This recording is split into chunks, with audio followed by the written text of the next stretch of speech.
আজকে একটু মিক্স ডাল রান্না করে নেব। আর এটাকে আমি এখন ভালো করে ধুয়ে নেব।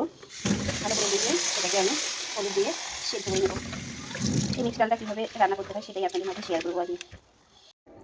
এখন আমি এই যে ডালটাকে ভালো করে ধুয়ে নিলাম, আর এখানে এই যে সামান্য পরিমাণে একটু হলুদ দিয়ে দিচ্ছি, আর পরিমাণ মতো পানি দিয়ে এটাকে আমি এখন সেদ্ধ করে নেব।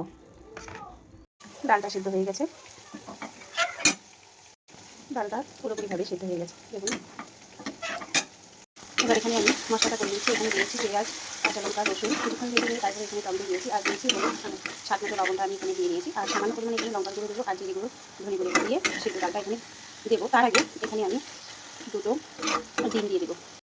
এরপরে এখানে আমি দুটো ডিম দিয়ে দিলাম। এটাকে বেশ কিছুক্ষণ লেগে রান্না করে নেব। এখন এখানে আমি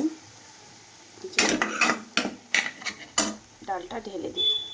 ডালটা ঢেলে দিলাম, বেশ কিছুক্ষণ আমি কষিয়ে নেব।